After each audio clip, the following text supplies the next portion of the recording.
Welcome to the Project Zion podcast. This podcast explores the unique spiritual and theological gifts Community of Christ offers for today's world.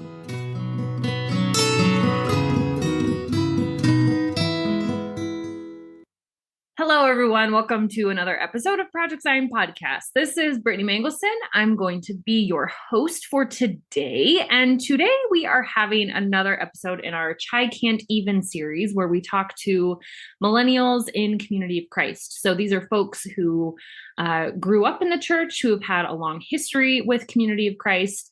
And we're going to talk about their stories of faith and hopes and challenges relating to church. So today we're going to be talking with Alisha Bowen, and I had a conversation with her husband, Ken, not too long ago. So this is Ken's story was his conversion to Community of Christ. And now we're going to be talking to Alisha, who's a lifelong member of Community of Christ. And so if you haven't listened to Ken's story, be sure to go back and check that out as well. So Alisha, I'm really excited to chat with you today. Why don't you just let us know a little bit about yourself? Hi, Brittany. It's so good to be here. It's weird to be on this end of things now.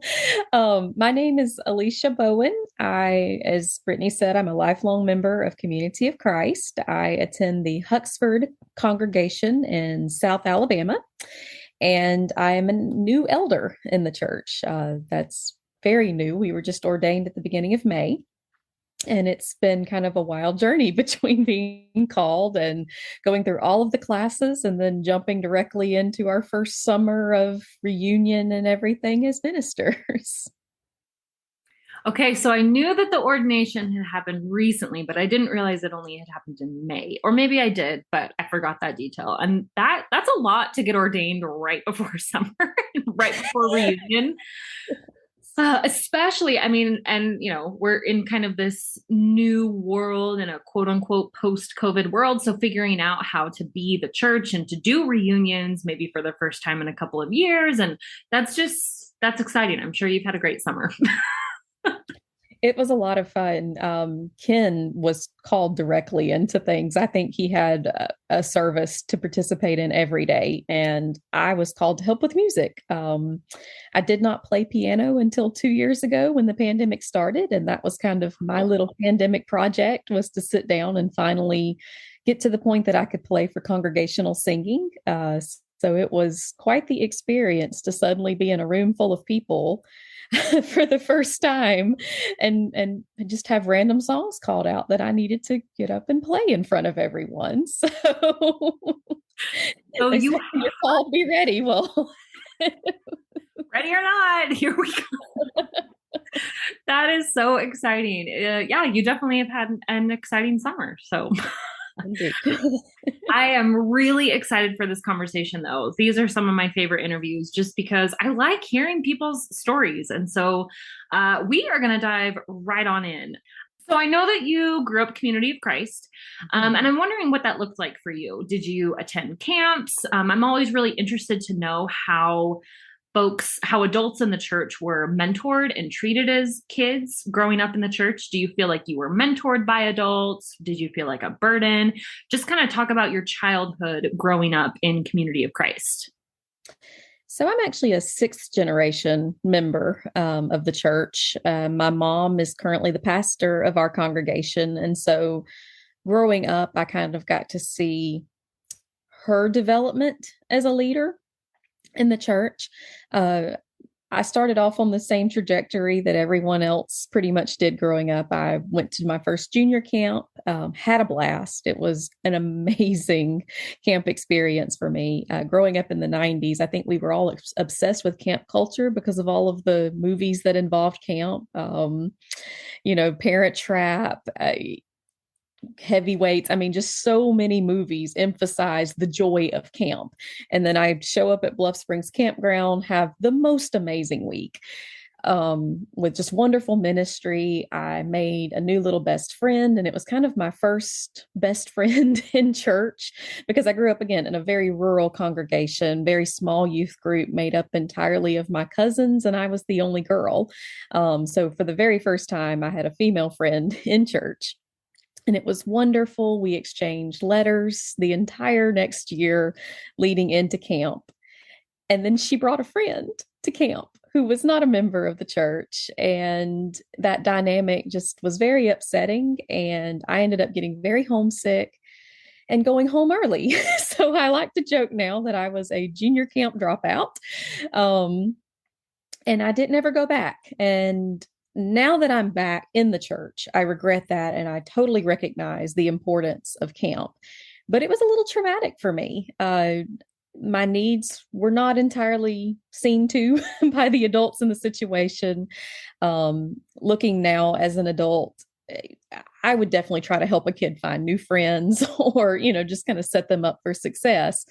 And that just didn't quite happen for me. And so I was really separate from the youth of my mission center for the rest of my childhood. And part of that, again, was we were an hour from the nearest city. So while there would sometimes be some occasional interaction, my experience of the church growing up was very congregationally related. It didn't have that broader implication of being part of the group. I know I was listening to Molly Bagley's podcast a while back, and she grew up in the same area I did. She's just a few years older than me. And so she talks about having friends from Louisiana to Panama City. And while I've now developed that just wasn't my experience. I was very much just in Huxford and not really involved in what I think now is probably one of the best parts of our church. So I'm glad that you shared that, because I think it's really important as adults now. I just assume that the kids in our mission center in the larger area are going to keep in contact or always get along. And, I don't necessarily have to help maybe nurture these relationships. Like sometimes that can be our perception, right? But the reality is that kids need help and mentoring to know how to have long distance friendships. And it's difficult because if something seemingly small to an adult can happen, if the kids have that separation, it's a lot more difficult to work through those issues, and feelings can get hurt. And then it's like, okay, well, then I'm just not going to show up. And I think it's really important to be mindful as adults that we have to we have to actively help nurture and provide opportunity for dialogue between kids and different congregations, and just really, really support those relationships. So thank you so much for sharing that. So what did your involvement as far as so you said, it was very congregational. So how was your congregation growing up? I grew up in a very small congregation, probably lived through what I've heard some people call the great die-off. As a child, we probably were approaching 30 members on an average Sunday, which in our area is a pretty good sized congregation today. But at the time would have been seen as small. But just over the generations, the older folks died off and the younger folks went away to college and then never returned to the area. So I'm one of those very rare situations that I did have an opportunity to come back because of my career. But that is not the typical story of our area in general outside of the church, much less within the church that was already pulling from a smaller pool. I was very involved growing up. My mom played piano every Sunday. And so as I started band, I was encouraged to play my flute for little worship music times. I sang all the time, or at least I made a joyful noise, but I'm sure everyone thought it was just absolutely precious. Very early on, as soon as I was learning how to read, I was encouraged to be in the pulpit reading scripture, which kind of brings me to, I've never known any different than women participating in church. I was born in 88. So by the time I had any memory, there were already women in ministry in our church. And so there was never any second guessing that was something that I could do and that I could participate in. I was proud to participate and to share with my congregation. And I can still remember how proud my grandmother was the first time that I successfully read like an entire scripture without having to have any help on pronunciation or anything. And so that's something that we took for granted, but I realize now how special it was that as a child, I was participating in ministry, especially as a female child. I love that. And I just always love hearing folks who are my age talk about how it was just normal and something that they didn't even, they knew no different. And then just seeing how that empowers not only young girls, but also young boys. I mean, I've talked to plenty of males in the church that are millennials to just have this understanding that women and men are equal and it has nothing to do with gender, and anyone can show up and provide ministry that is meaningful and valid. So thank you. Thank you for sharing.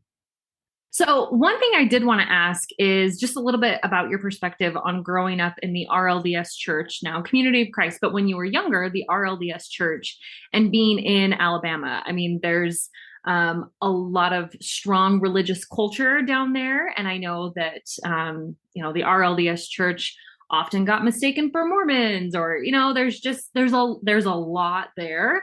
And so how was that experience for you? Were you constantly having to explain who you were or to justify yourself as a Christian, or what was just the general perception of who you were with your peers? Definitely all of that. As a very young child, I remember attending vacation Bible school at other churches and definitely experiencing some early confusion as to why the women weren't more participatory and kind of asking naively, so is your mom a pastor, or, things like that. But then as I got older, coming to this realization that I had to defend that I was a Christian and would get constant questions about, oh, you're one of those Mormons. And I'm like, well, actually, we're the Reorganized Church of Jesus Christ of Latter-day Saints. And we're Emma's church, because my grandmother, bless her heart, like she raised me to believe that we were founded by Emma Smith. And she definitely instilled in me the importance of kind of this matrilineal line, not only in our own family, but within the church too. And so there was a lot of confusion for me. I definitely remember in about sixth grade kind of encountering our church history for the first time in a classroom. And I vividly remember reading this little social studies book, and it mentions Mormonism and the whole thing. And it didn't quite align with what I had been taught in our own congregation. And so I had a little talk with my teacher afterwards and just kind of told her a little bit about what I had been taught. And she was very generous to me, understanding that I was from this tradition and may not have the whole story yet. And so she didn't really challenge that. And I'm very grateful for that in retrospect, because I was in sixth grade. I was not ready for those kinds of conversations yet. I think a lot of the differences came to a head in high school. I was part of kind of, and this is a very South Alabama thing, a lot of places have like the Fellowship of Christian Athletes, but we wanted to be inclusive and have the Fellowship of Christian Students, because it shouldn't just be the athletes, it should be everyone. And this was the whole era of purity culture and banning all of the books and all of that. And so I was a member, and the first time I think I was made to not feel a part of things was in that organization. The leader of the organization, who funnily enough was a woman, she was a member of an Assembly of God church, but she knew enough about my church to believe that we were too other for me to even pray aloud as part of the group. So everyone else was allowed to lead prayer at some point. I never was allowed to lead prayer. I was welcome to attend, and she would always encourage me to come to her church. But that was kind of the first open discrimination that I experienced, which I think has always then given me a lot more sympathy for groups that experience true discrimination. Wow, that's so interesting. Like horrifying, right? um, so what a way to be challenged as a youth when you're trying to fit in, you're trying to find your own identity, you're trying to discover who you are and how you're going to present to the world, and then to have an adult and your peers, isolate you like that. That is challenging. I'm really sorry that happened. Kind of this in group out group, like not a fan of that. I'm sorry. But, it was a building experience for me. And it actually allowed me to then offer some grace to a classmate who was a member of the LDS church. She was the only one at our school in the way that I was the only member of, by then, Community of Christ. And she and I really bonded over that. We found out that we shared some favorite songs. Redeemer of Israel, was a common point. And we had a lot of good conversations because of the way that we were both treated. So I think she now lives in Utah and is living that whole life. But we really bonded because of those experiences. And again, it did teach me to be a lot more sympathetic to other people because of the way that I was treated. So, yeah, that makes a lot of sense that you'd be able to find that peer and have that common ground. But then, like you said, it also built empathy and an understanding that just because somebody is different does not mean that we need to focus on those differences and isolate them and make them feel othered just because of that. So thank you for sharing. So we're at high school now. So the next step is college. So as you became a young adult and entered into college, I'm curious how your involvement in the church looked like. We either have, you went to Graceland or you didn't. So, so I'm curious to know what that looked like for you. Well, I didn't. I did not attend Graceland. I went to the University of Alabama in Tuscaloosa. There was not a congregation in that town. There was one in Birmingham, but I was not the best driver at that point. And so my family did not encourage me to drive the hour from Tuscaloosa to Birmingham through some of the worst traffic in the state just to attend church. And so I was still involved in the church on weekends when I would come home or over holidays and during the summer for sure. But did start to kind of go on my path of self-discovery during that time. I attended a few services at different denominations for the first time, and that was good for me. I was a history major, and so I was kind of starting to develop an interest in religious history and wanted to learn more about different groups. I had a friend who ended up being baptized into the Episcopal Church. So I attended several services with her and was developing a strong interest in that church. I felt they had a lot of theological similarities to us, were more progressive in the way that, especially at that time, our church was kind of starting to announce itself as becoming more progressive through the middle of the 2000s. And so I felt a kinship there. But then at the same time, my mom was actively taking priesthood classes and getting ready for her ordination. And so I never quite pulled the trigger at the time because I didn't want her to be on that very important path and then her daughter to leave the church at the same time. I didn't feel the calling to another denomination strongly enough to kind of cross that line. So I officially stayed a member, but my membership was very loose during college and graduate school because I even ended up way off in Tennessee for that.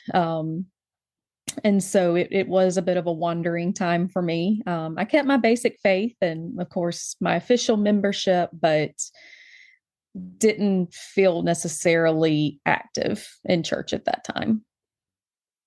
That's fair. And honestly, relatable to a lot of the stories that I've heard from millennials in Community of Christ. And it's difficult when you don't, well, I've heard that it's difficult when you don't go to Graceland and there's not those, like the campus ministries and there's that really easy ability to be plugged in to other young adults in the church. And so either not having a congregation near you or maybe having one. I've talked to other people who maybe they had a congregation really close, but it wasn't a good fit, or there weren't any other young adults, etc. So I think your story is definitely relatable to a lot of young adults in the church.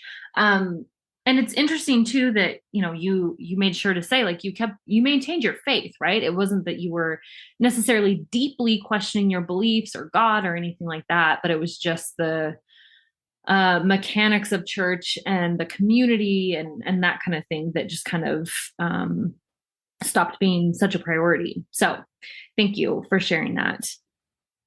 So after grad school, I kind of took a 180 and to back it up, I had first graduated college in the middle of the recession. Back around 2010, I did grad school 2.0, got my master's in religious history, studied a little Mormon history in there just to kind of figure out more of where we came from because that interest was always there. Having not been taught it actively in church and wanting to know more about our true history, I kind of went down that path to get that master's degree. And then I was ready to go become a professional librarian, which I am today. I'm a library director, but there was an opportunity to go and be the library director at Graceland. And I took it and I moved to Lamoni as a 24-year-old who had, again, been away from the church for a certain amount of time, did not grow up in necessarily the youth culture, got tons of material about Graceland, but had never felt connected to Graceland. But I went and had my year at Graceland.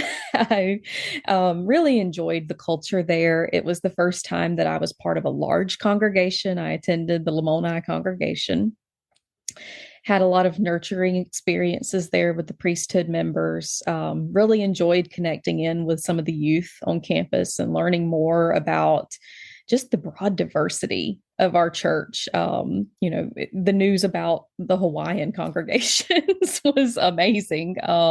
Made some really great friends there that I still remain in contact with today. And ultimately, that was the year my grandmother passed away. And my mom really struggled with that. And so when the opportunity came to move back to Alabama, I took it.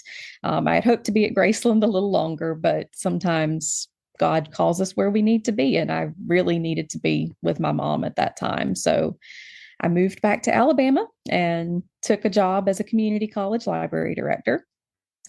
We joke that not only did she pray me back within driving distance, she prayed me back directly to her house. Being in rural Alabama, you never expect that you're going to get a professional academic job in rural Alabama, but I did. And my job was 40 minutes from the house that I grew up in. So that was definitely a shocking change for me too, because when you have your aspirations of your career, you kind of think that you're going to end up in a city or, but then to go to rural Iowa to Graceland and then end up back in rural Alabama, it's like, okay, well, I guess I'm just called to rural areas. So suddenly here I was back in Alabama, back in my home congregation, and it looked very different than when I had left. I'd been gone from 2006 until 2014. So a pretty good little gap of time in there. Several of our members had passed away during that time. I returned, having been part of a small youth group, to no youth group at all.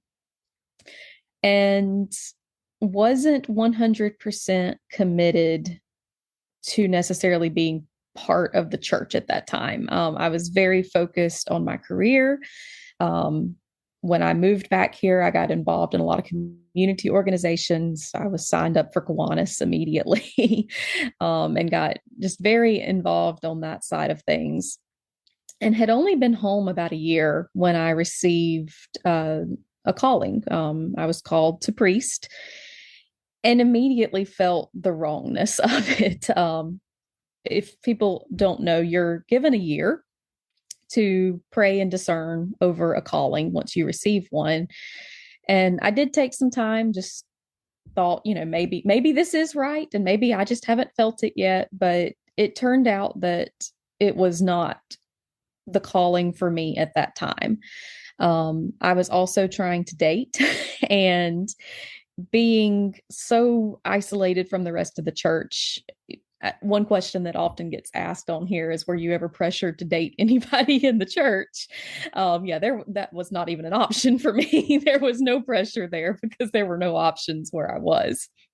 And so I was trying to date online. I was trying to meet people. And I guess part of turning down that calling was knowing that if I found a fellow Christian in rural Alabama, that I would probably have to leave the church. And I wasn't ready to give up that hope nor commit to something that I thought I might have to leave. And so I turned down that calling, and I felt kind of guilty about it. And I probably stayed away from church gatherings for a while. And I don't think anybody had hard feelings about it or anything like that, but I did. And so I kind of hid in my own congregation. I attended, I helped with worship services, I participated, but I didn't go beyond the congregation. I was kind of right back where I had been as a youth, just entirely in the congregation, not really participating in the wider denomination. Thank you so much for sharing that part of your story. I think it's really, really important. And as we talk about emerging leadership and the future of the church and how priesthood is structured and calling and expectations and all of the things, I think that it's so important to remember stories like yours and to really have an honest conversation with, I want to say ourselves, but like ourselves as a church, of what this commitment looks like and who is actually able to say yes, or an easy yes, right? There's some amount of, I don't know if privilege is the right word, but like kind of privilege of location, social location. For sure, things like sexual orientation, things like that, but just imagining your life and your future when you're a young adult and trying to figure out if ordained ministry could fit into all the other pieces that you're trying to build your life with, right? And sometimes it's not easy to see, and there are real concerns about, who you're going to marry, who's going to be able to date you. If you become clergy in, an ordained woman, that does in rural Alabama, that does make you ineligible to date certain people. So it's a real question that I can just like sense and feel that you had to really weigh with. So I don't blame you at all. I don't think you had anything to feel guilty about. That's a lot of life decisions. And again, culturally just kind of alienates you from a good portion of your local community. So that's tough stuff to have to work through for sure. Yeah, because on one hand, I would be talking to this one guy, and then I would reveal that my mom was priesthood, and that kind of made him back off a little bit because that was so foreign to him. And then on the other side, I would be talking to someone who maybe wasn't a person of faith or not committed to that, and then would, maybe even mention that I had a calling to priesthood, and that's how serious I was about church. And then that was alienating to them. So even without accepting the call, I was kind of already between a rock and a hard place. Even just that it existed. Yeah. And so, and nobody was really able to have those conversations with me of what they would do, because for women of an older generation, they were typically called after marriage or later in their lives when they weren't necessarily looking toward dating. And then for men, I guess they don't experience the same pressure, because if they accept a priesthood calling, well, then it's just accepted that they're going to stay in the church. But women were kind of in a little bit of a different situation there. And had I been in a different area, perhaps I would have felt a little freer to take that call.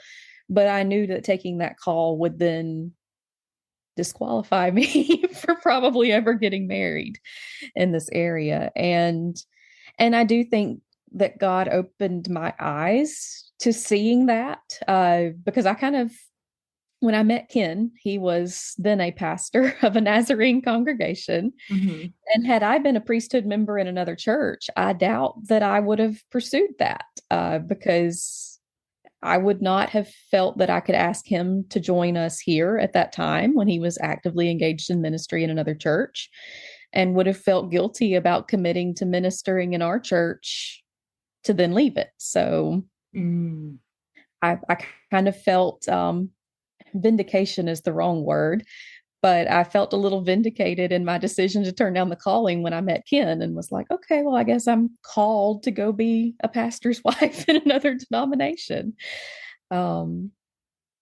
Yeah, this is so interesting. And I hadn't really, I hadn't heard this perspective before with what might be considered the second generation of ordained women in Community of Christ, because like you said, the first generation, a lot of them were already married. And this was something that, hopefully their spouses supported and they were already established. But when you want a long-term relationship with someone and you're in a culture that is deeply rooted in gender roles. I mean, the only thing that I can kind of relate to is when I left the LDS church, I was just grateful that I did it with my spouse, because had I left as a single woman, it would have alienated me and disqualified me from having a relationship with a lot of guys around me, right?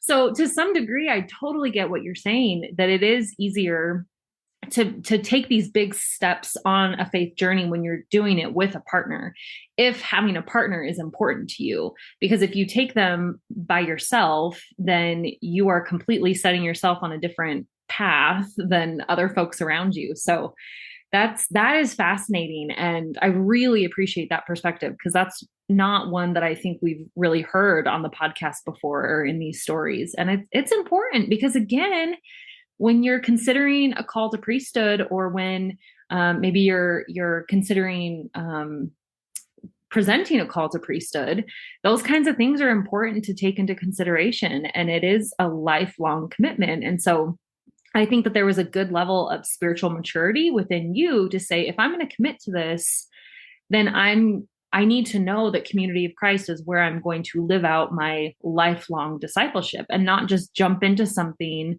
because it's this opportunity that presented itself, right? Like you were really intentional and thoughtful about it and wanted to make sure that this was a lifelong commitment for you. So I think that there's just, a lot of maturity, a lot of intentionality that honestly we all need. Like it's good. Like these are good qualities to have, and thoughts, a level of thoughtfulness to bring into a call to ordination. So again, thank you. It was really interesting.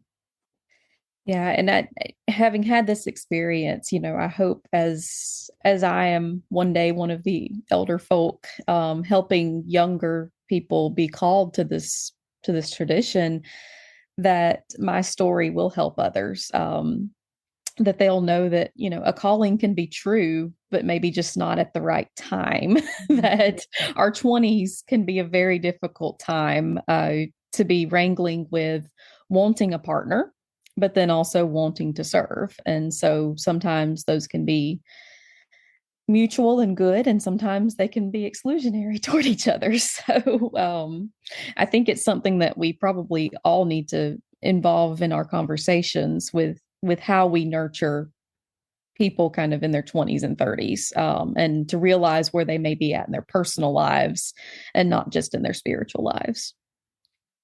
Absolutely. Really important things to consider that sometimes I don't know if they get as considered as deeply as they should. So let's just continue telling your story. So you met Ken, and I guess we kind of heard his story from his perspective just a few weeks ago. But I'm curious to just hear it from you as well. So you met Ken. He was a pastor in the Nazarene church. He was a pastor of a congregation. And yeah, just keep telling your story. So Ken and I met in December 2019. before the pandemic, but became Facebook friends after the initial meeting. Friendship turned into commenting on each other's stuff. Commenting in public turned into DMs. And so by the time the shutdown happened in March 2020, we had kind of started a conversation, and I was interested. He expressed a view of progressive Christianity that I really had not heard outside of my own church and people my age, especially not in rural Alabama. And so I wasn't going to let this one go without a little work. And so we had lots of great in-depth, just typing back and forth conversations, which a lot of millennials will associate with. It's how a lot of us learned how to type to begin with, was typing back and forth in messenger chats. And so eventually, about a week after shutdown, Ken asked me if I would like to go on a picnic. And so we had our first little meeting. A date that normally would have lasted about an hour turned into a 3-hour date. And I knew something was happening even on that first one. Our second date was 6 hours. The third one was 8. And 6 weeks later, we were engaged. It happened very quickly, but I was 32, he was approaching 40, and we both felt that we had a lot of very important conversations very early on. And I knew that this was not something that was going to stop growing. It was only going to continue to flourish. And so we got married in December 2020. And in the middle of all this, and I'm sure Ken shared this as a very pivotal moment of his story, was the Black Lives Matter movement happened in summer 2020.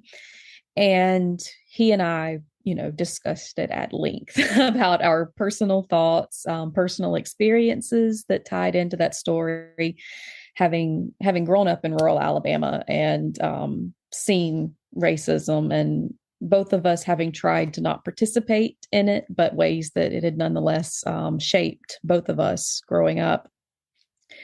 And Ken had always had some African-American members of his congregation. And so he felt led to attend the local rally here in town. And he had a wonderful experience that day. He was welcomed. He was asked to pray. He came home feeling that he had truly engaged in Christian community and had done the right thing. Unfortunately, his congregation did not see it that way. They were very conservative, and it turns out quite racist. And, meanwhile, I'm trying to kind of convert to this new denomination that I did have some hesitations, having read some of their history. Holiness wasn't really what I felt called to, but I felt connected to this man and felt that I could make a go of it. They at least allowed women in the priesthood, and didn't seem to actively discourage anybody. So that was something. But I never truly felt welcomed, and particularly not after that moment. So we were kind of on a crisis path leading into our wedding, and he decided to leave the church at the same time that we got married. So we embarked on this marriage. We had to buy a house in like 6 weeks because we were planning on living in the parsonage, and he was not going to be the parson anymore. So that option was removed. And thankfully, I had a lot of connections in this rural Alabama town, and the market had not taken off the way that it later did. And so we were able to buy a house and kind of remove ourselves from that situation. And at first, I told Ken that I would support him. I would go anywhere he wanted to go as long as women were allowed in the priesthood and they didn't actively discourage anybody from attending their church. Like, there could be no outright hate toward any group. I knew that full inclusion would be almost impossible in most areas, most denominations in this area. And so that automatically, by saying women have to be involved, limited the pool by about 75%. And So at first we thought, okay, well, maybe we will try to continue in the Nazarene tradition. He had worked so hard on his credentials to be a minister. So we would drive to Bruton, where his friend, who had actually married us, was the pastor. And so we went down there a few times, but it just never clicked. We found ourselves preferring to stay home on Sunday. And keep in mind, this is in the middle of the pandemic. And so my home congregation in Huxford, back in Community of Christ, was actually closed. They were being very cautious about things while other churches were reopening and going in without masks. And it was just very scary. Very scary time. And so, we were trying to be very careful, trying to keep ourselves healthy. And we were trying to attend this church where mask participation was 50-50 at best. And with us wearing masks, we didn't feel very welcome. And so again, we found ourselves kind of just staying home a lot. And we were going to give it one last shot. We were going to attend another more local Nazarene church when I grew very ill. We were driving there on a Sunday morning. I became very, very ill and told Ken we had to turn around and go back home. And later that day, I was still rather sick, but I finally just turned to him and I said, "What about my church?"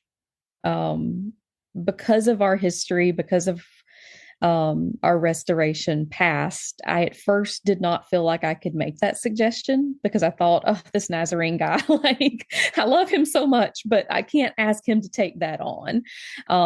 He's already gone through this huge transition himself, having basically been kicked out of a congregation because he chose to go support other members of that congregation at a local rally.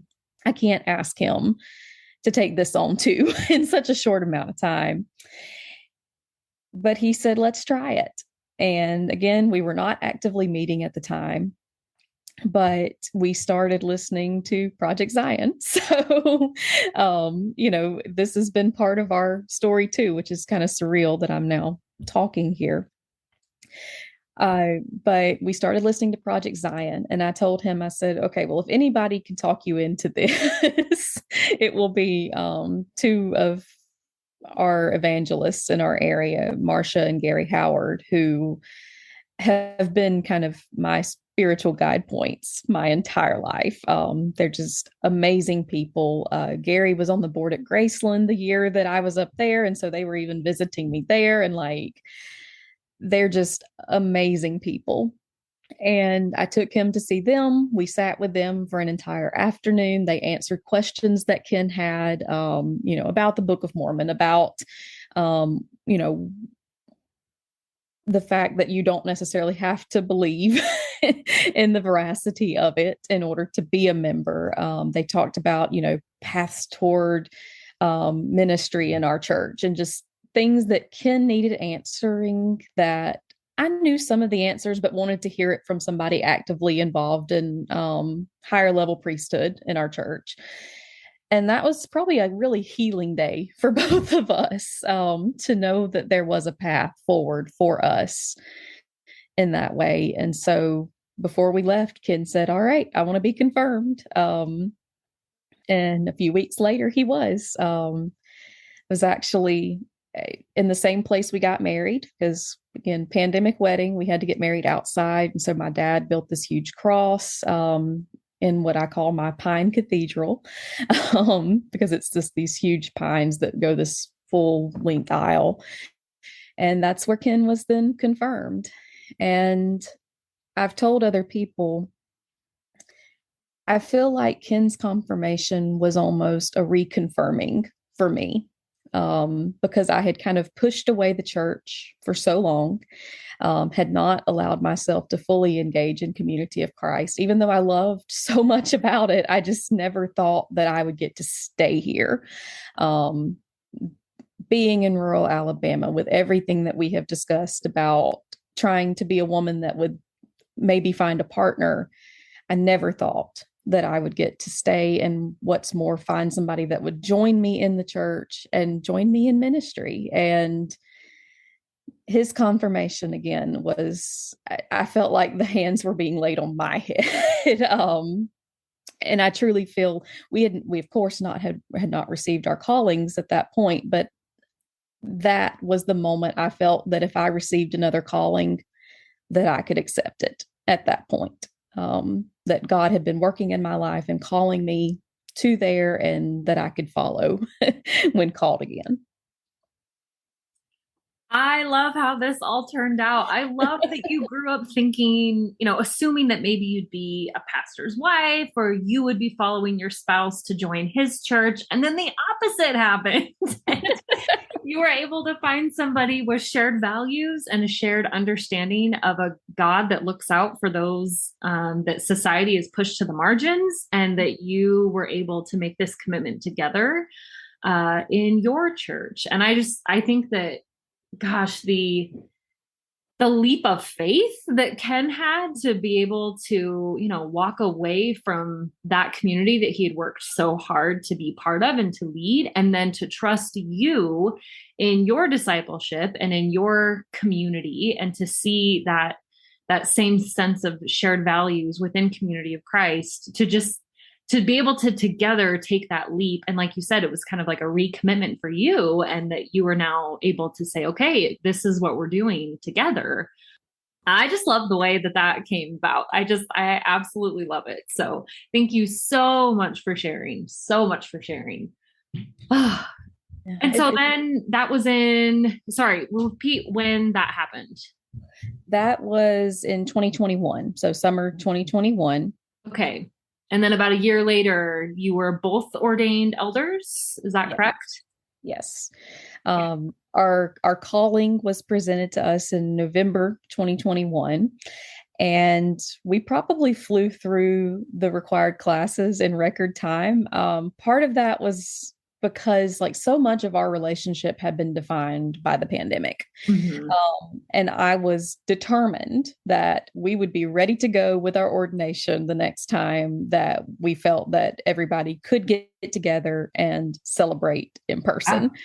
And so, as we're getting into the spring, they're like, well, we maybe can't. I was like, we can. Somebody's going to offer this class. Somebody is. We're ready to go. Somebody is going to make this happen. I may have seemed a little pushy to a lot of people, but with good reason, because having watched how kind of things wane and build and ebb and everything again, I just knew that we were going to have this gap in May, when hopefully numbers would be down and we could have, the people we wanted to ordain us be present and not fear for their health, and that we could be inside in the church that I grew up in and not have to have one more thing outside. And, so yeah, we sped through all of that, which for Ken, he had already had so much of that in his Master's of Religion at Trevecca. And then for me, my background in religious history, and then having seen my mom on that journey and just being well read, it was a good time for us. We enjoyed going through the classes together, look forward to doing more. But we were ready to serve and get out there and get started. So there was no hesitation from either of our side when we received our callings to elder. It felt right, and it felt timely and just perfect for us. I love that suddenly, once you were on the same page and on the same trajectory forward, you were just like, okay, we're doing it, right? After two lives filled with this question of faith and religion and ministry, and then to be on the same page and to be able to say, okay, we're diving into this head first, whether you're ready or not, somebody's going to be ready for us. I love your enthusiasm. That's super, super exciting. Thank you so much for sharing your story. I have been very, very entertained and very much enjoyed it. So with these interviews, after we get your story out, I like to just ask a few questions about just your thoughts on church in general. So these might seem pretty basic, but I'm going to ask them anyways.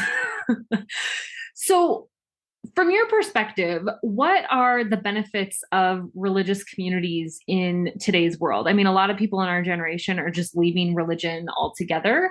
So what are the kind of things that keep you coming back? What are the benefits of a faith community from your perspective?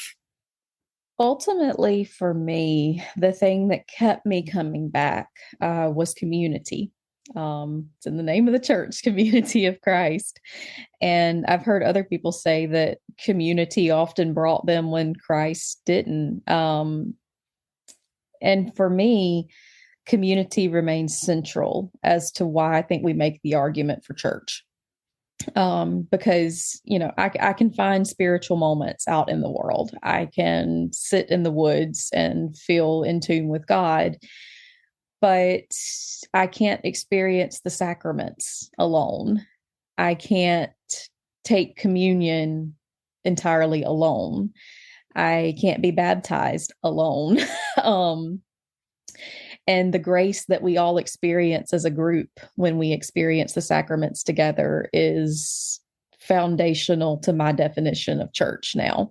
And it's an argument that I make to friends who ask me, why are you doing all this extra work to go into ministry? And, aren't you worried that no one will show up one day? And well, absolutely. But I also do this for me and to share the gifts that I have been given and to help people find community, because I worry for our generation that so many of us don't have the communities of the past. Who's going to bring the casseroles when people die without community? And that's not just necessarily a church community, but community in general. If you've only gone to work and gone home and gone online and never built those connections, so much of your life is not going to look like the past. And I feel I need people. I need community. So again, that's what brings me back to church and to continue to argue for church happening and being in person. I feel like we can develop strong communities online. Brittany, we've never met in person, but we're developing a friendship, and I love that. But we do still in our day-to-day lives need the ministry of presence. We need to be together and we need community.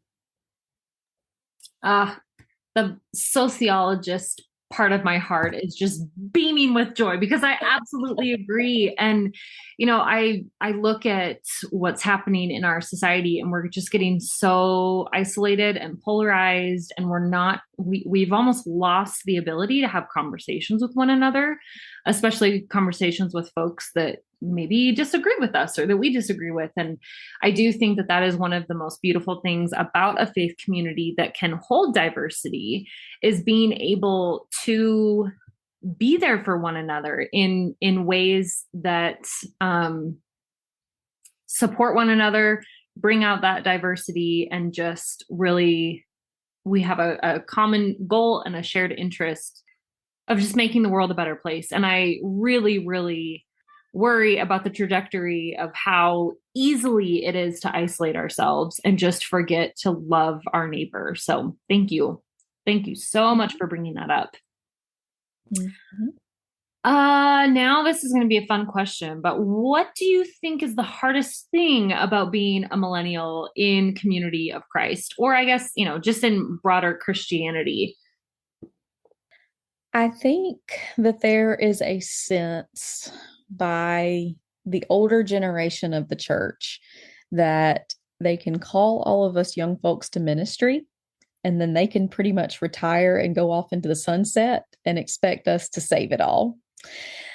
That is something that I continue to struggle with. It was part of why I didn't accept the first call as well, because I was just not interested in doing the saving at that point, especially not alone, but I digress. I worry that others with stories to tell and with ministry to share will feel pressured to save something that maybe isn't theirs to save, but will let that keep them from ministry. I know it almost did me. And so I worry for the voices that maybe will be silenced, because we need to have these conversations about how you can serve until the last day and it'll be okay. Your service will be appreciated, and that everybody will understand that you did your best to help save everything. And you know what? Maybe if we all worked toward that, if we just worked on serving and not on saving, maybe we would start a new movement instead of stressing so much about where this may end up. Let's focus on where we are and on being the church in the communities that's needed, on being the progressive voices that are not present everywhere. We've kind of developed the saying in our own congregation about, there's plenty of churches out there for everybody, but there aren't many churches like us for the people who don't feel welcome at those other churches. And I think if we focus on being that other for the other, for welcoming LGBTQ, for welcoming single parents, for welcoming anybody who feels judged in other spaces into our fold, I think if we focus on the now, we might yet have a future. You gave so many good one-liners in that response, and I really, really appreciate it. I absolutely love the idea that focusing on where we are now and serving instead of saving, that was a good line. And I really appreciate that perspective, because sometimes it can be really overwhelming, trying to figure out what the future of the church looks like, especially knowing that we are going to be the leadership of that future church, right? No matter what that looks like. And I wish that I had a crystal ball, but I don't, and nobody does. And so as someone who is naturally on the more anxious side and has sometimes a difficult time connecting with the present because I'm so worried about the future, I really appreciate that reminder. And just to look at what we're doing here and now and how we're living out our values here and now and making our communities better here and now. Love that answer. So thank you so much. Yeah, and we've already seen it at work in our own congregation. Prior to the pandemic, an average Sunday morning at 10 was a huge crowd. It was more like 5 on average. Mm-hmm. We were worried that we were on the trajectory to closing. And now we can readily expect 18 to 20 on a Sunday morning. And we are, if there were a growth award in the Mission Center, I think we would be a good candidate for it. But we stopped worrying about the future and we focused on how much we love being a community together and on coming together on Sundays once we were able to reopen, and there was a rejuvenation of people feeling excited to come to church because we were not able to for so long. And realizing that we had all suffered loneliness during the pandemic, that we needed that community. And, Ken and I just started having conversations with people in our town here and ended up finding this family who were church members, but had kind of disengaged from the church years ago, and they've been attending. So right there, it was 4, which almost doubled our numbers pre-pandemic. So again, focusing on what was in front of us and not worrying about what may happen in 15, 20 years has created new opportunities and paths to mission in our own little church. So it can happen. It can happen. Again, I absolutely love that story. This podcast episode has just been filled with such great stories. So thank you so much. So with that, I'm wondering, so, we've talked about older generations passing off leadership responsibilities to us, and maybe how that's kind of a bumpy road sometimes. So as you look towards the future, even though we were just talking about staying grounded in the present, but how do you think we can best mentor and empower the youth today as they are stepping into leadership roles? And I would even extend that to our own peers. How can we support one another as future leaders in the church? I think as we look toward the future and as we build new relationships and develop new leaders. I believe that we need to offer plenty of support to those new leaders, that we don't just need to feel like, hey, you've received your calling, now go save it. We need more educational opportunities for people. And I think that also needs to involve how to do outreach, how to have active and meaningful conversations with people. I would love to see more marketing from World Church, particularly that we can then plug into like our local social media to help us get our voice out there, because I feel like that is a powerful tool as people are maybe exploring who we are, to not leave that to local areas to develop, but maybe to kind of have a little bit more video content and just other things that we can share and really get the word out there. And I love that we've kind of developed these opportunities to speak online, to connect people across areas when we maybe don't have opportunities in our own local area, but then to be able to join like a millennial meetup and hear from people, all over the US and indeed the world, so that we can stay connected between world conferences and we can learn and grow from each other.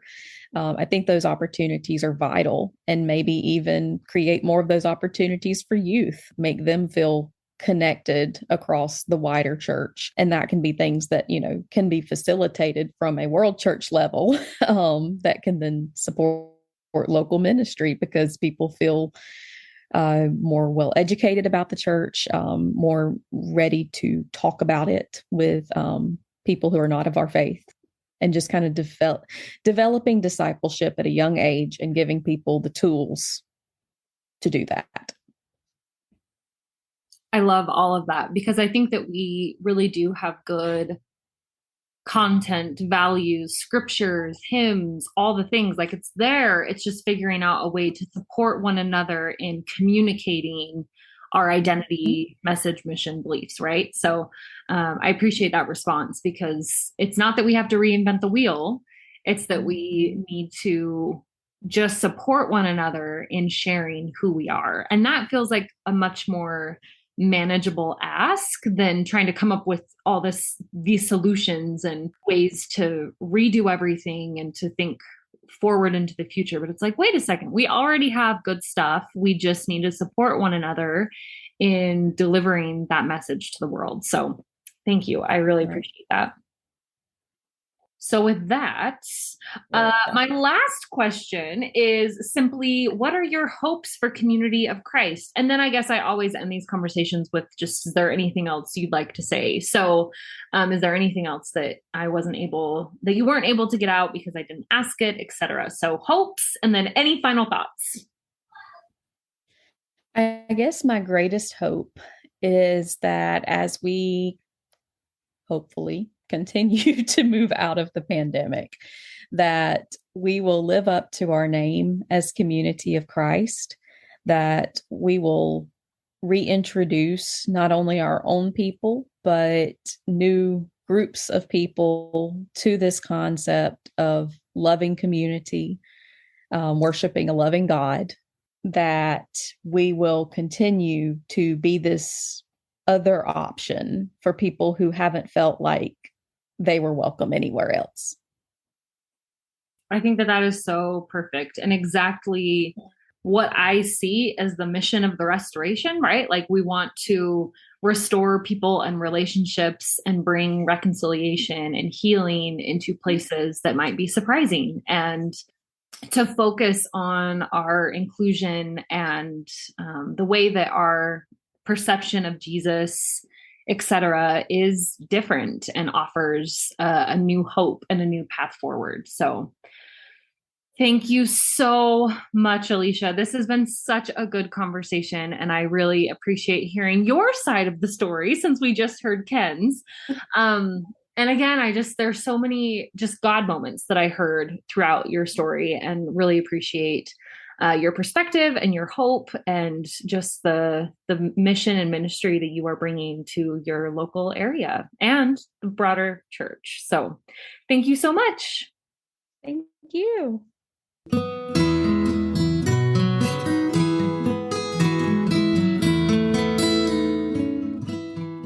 Thanks for listening to Project Zion Podcast. Subscribe to our podcast on Apple Podcast, Stitcher, or whatever podcast streaming service you use, and while you are there, give us a 5-star rating.